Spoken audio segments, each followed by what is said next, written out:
our first episode of Geek It Done, and we're going to create Jedi Food Capsules. So you can see them online for sale between like anywhere from $12 all the way up to $15. I'm trying to do an inexpensive way and an easy way to show you how to do it. And here are some things you're going to need. First, the main important thing are going to be the pen or marker caps.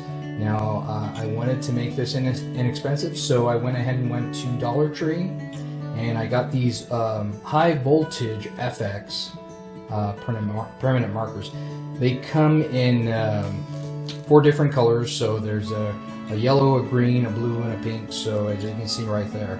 But that's the main part of the food capsule that you're going to need. Now, there are other different types. If you go with the Sharpie marker tops, they're a little bit smaller, but they can still work. I don't know if you want to make them for like maybe a young Padawan, a very young Padawan that doesn't need that much food. But you know, this you can do that too. And you can actually get even more of the Sharpie type permanent marker tops or markers that way. But these were a little bit larger, so these are the more of a size for adult, and they look a little closer to what they have on whatchamacallit, on Rebel Alliance and whatnot, and more true to what they have in the movie. But you're going to need those. You're going to need buttons. Now, for these markers, I had to make sure that they went ahead and fit together. I had to get a 13 millimeter or 1/2 diameter button. They can fit to the bottom of the cap to go ahead and fill that off. You're also going to need some E6000. E6000. Well, it's an adhesive, an industrial strength adhesive. You can pick that up for like $4 at $4 or $5 at Hobby Lobby or any of your hobby stores. You're also going to need some paint. Paint you're going to need at least black, a metallic bronze or copper, a metallic gold, and a metallic silver. And I also got a metallic black, so I have that all the way on the right side. Now, there is one that is more of a gunmetal, so I mixed that with the silver, and it makes it more of a gunmetal type of metallic, and it comes out really nice. I'll go ahead and show you what these are going to look like before we go ahead and start. Now, everything's not going to look exactly how mine is. Maybe yours will be a little different. Maybe yours will be better. Maybe yours will be not as good. But here's a good way to start and show you, and I'll show you some of the pitfalls that I had to go through to get this done. Just remember, for the E6000 adhesive, this takes a long time to cure. So once you put it on, you're going to have to, it says 24 hours before it cures completely, but I went ahead and started it at about 12 hours and it was just fine. Nothing's come apart, but I'll go ahead and show you what it looks like after, and then I'll show you how to make it. So let's go ahead and do that now. So this is what it looks like. So you're going to see all of these. It's going to be, you're going to make one of each color, and you're going to go ahead and put that on your Jedi bot, and it's going to look awesome. So I promise you.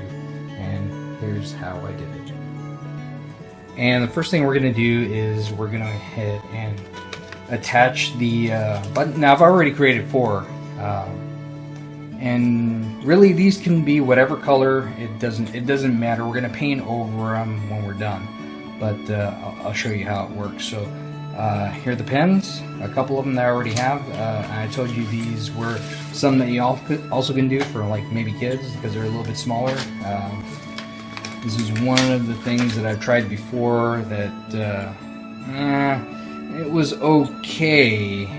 It just wasn't what I was looking for, and that's why I went for this size instead, because you can see the difference. But either way, the buttons 13 millimeter or 1/2 inch. They fit just fine on either one, and you can make them with either one, so it doesn't matter. This, I use the bottom of the marker to go ahead and fulfill it, but I just didn't like that differentiation, however you say it. That difference in between the sizes, because it doesn't look as flush as the ones that I made after it. So this one, I say no, nix it, get it out of here. So I'm going to go ahead and open these up.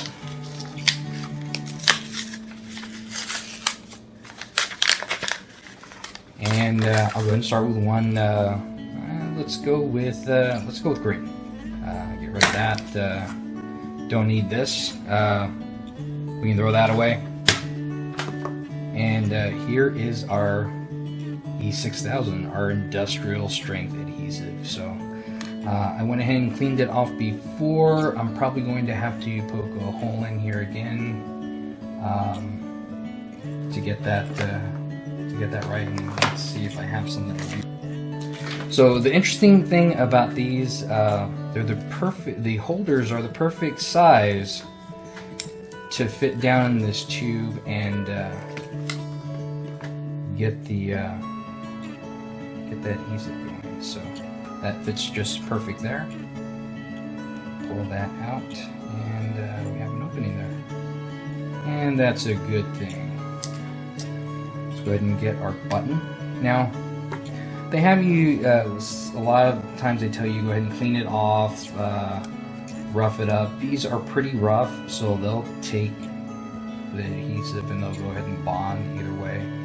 So let's go ahead and try that. So you don't need a lot of it, so I just kind of squeeze it a little bit and I just spread it out over the edge of the cap, of the marker cap, to get it attached. So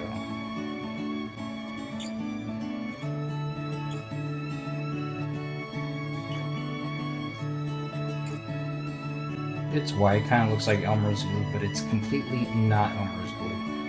If you were going to clean some of this off before it cures, they say use some nail polish remover, and that should get it off just fine. Now, that's probably a little more than we need, but as long as you get it on the inside, it'll be good. So, to go ahead and cap it off is, we'll go ahead and push this down. And it goes right over, fits perfectly. And you want to hold it there for about 2 minutes, so 2 counts of 60, and then you're done. And then you can go ahead and prop it up and get that going, but it should be good. So we can clean this off with also Q-tips. So that's one thing I didn't leave it. And what you needed, Q-tips are good for cleaning off, and cleaning off before it actually dries is the best thing to do, because if not, you can peel off the adhesive when it's done. But just clean it up a little bit there, the excess.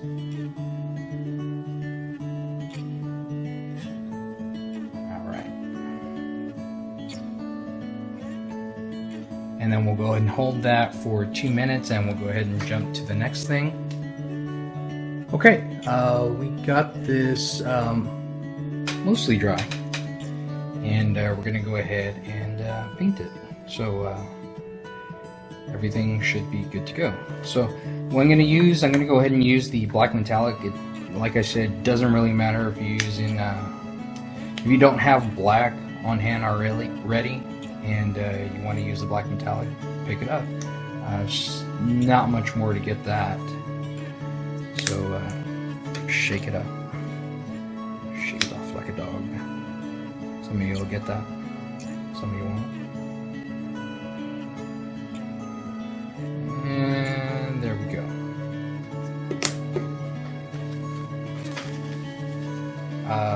I don't want to make new ones yet, so Foam brush. This foam brush is going to save your life. I used to use cotton balls, but a lot of the fibers get off on the cotton balls, and you don't get as good of you'll get the fibers on the actual thing. So whatever you're painting, so don't use that. Use these because the fibers won't call off, because there's no fibers. It's man-made. Yay, man-made stuff.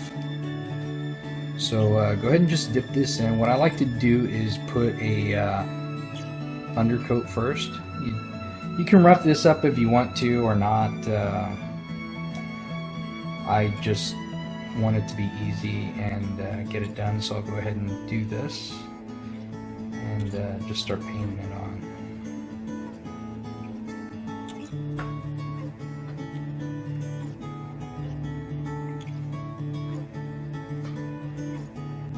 So I'll get this going. You'll probably have to do like 2 or 3 coats of this, because once you get here, then I'll go through and when I do it, I go through and I actually hit it with a blow dryer. If you hit it with a blow dryer, it'll dry a lot faster, and I'll let you get to parts that you'd have to wait for it to dry to get to.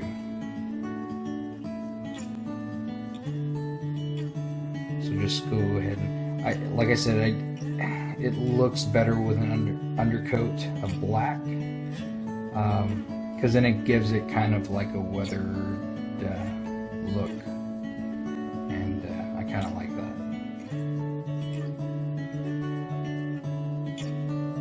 Like you've actually been doing stuff with it. So we're here. I'm at a point where I'm gonna go ahead and want to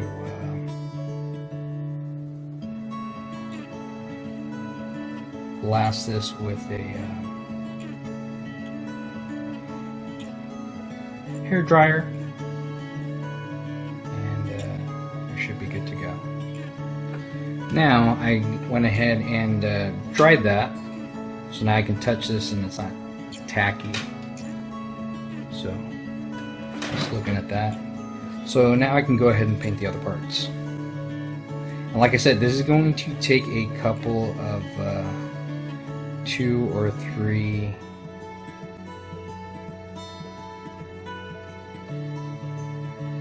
coats just to get it right.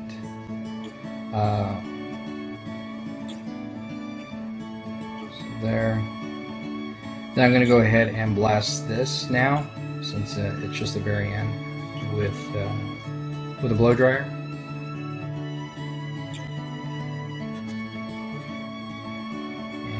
And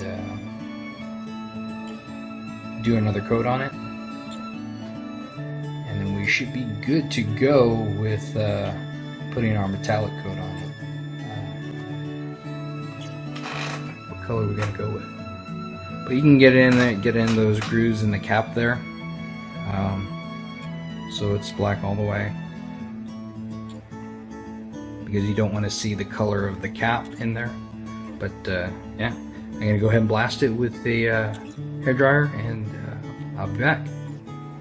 Okay, so here we go with the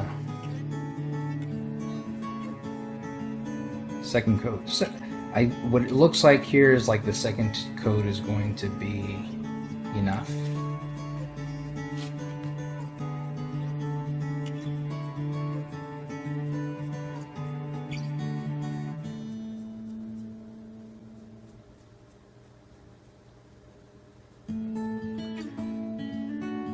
So sometimes you'll wipe some of the previous paint that you do, but if you like dry it often, you should be good to go to just get it back on there. But if you do have any of that where you wipe off some of the paint, just go ahead and pat it with the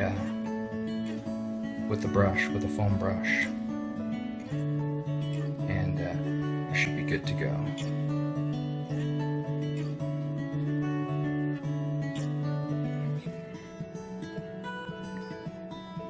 You also want to make sure this is lifted away from the body of the marker, because eventually it's going to touch the other paint, and then if you pull those apart after it's dry, then it'll pull some of that paint off, and that's not something that you're going to want to fix. I ran into that with the first set that I made.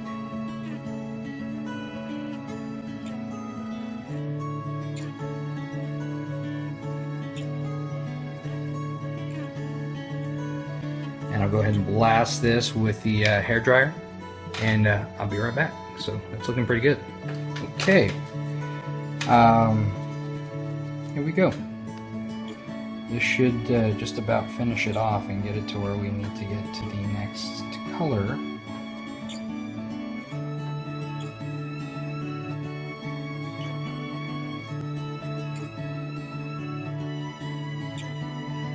And that looks pretty good.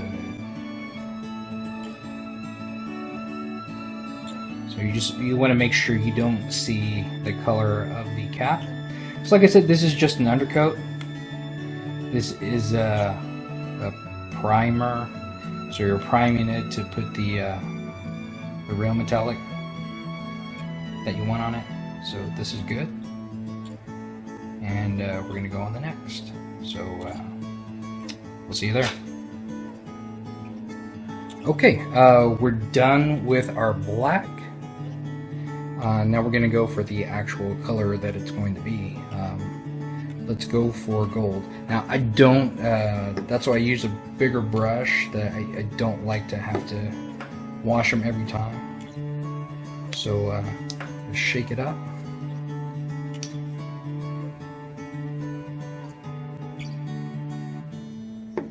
And there we go with our gold.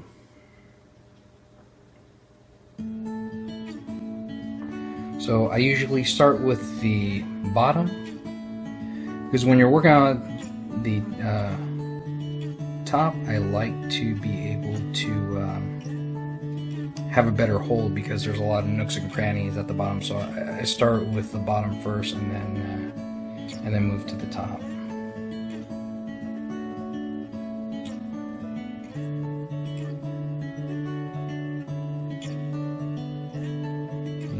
Dab it like that. Just hit it with the color.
So,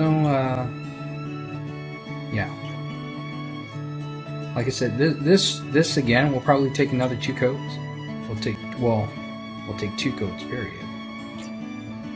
But you try to get as close as you can to the top, so you just have more to work with when you turn over.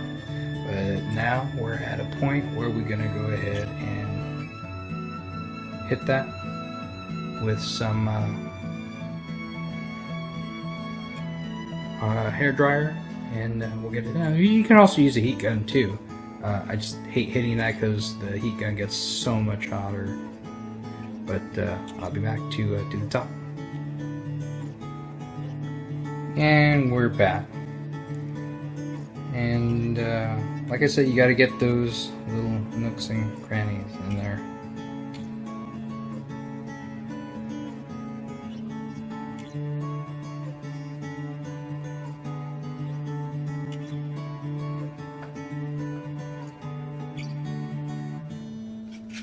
Yeah, this is going to take a little more paint.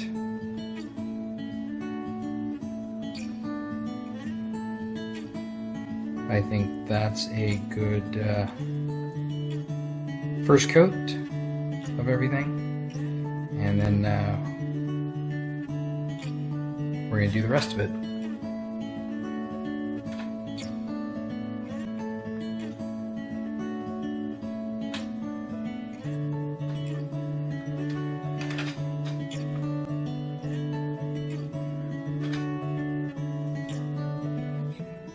So here we go.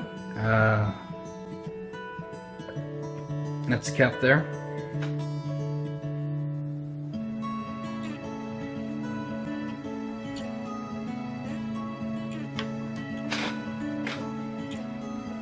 Here's it in silver.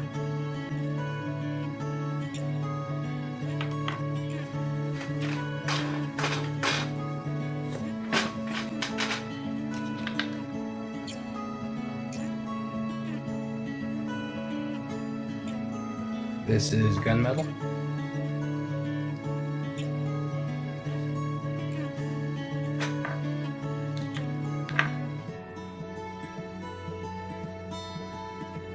And here is that. I'm gonna have to rework on these. It didn't come out quite like I wanted to, but do the gunmetal. What you have to do for that is mix the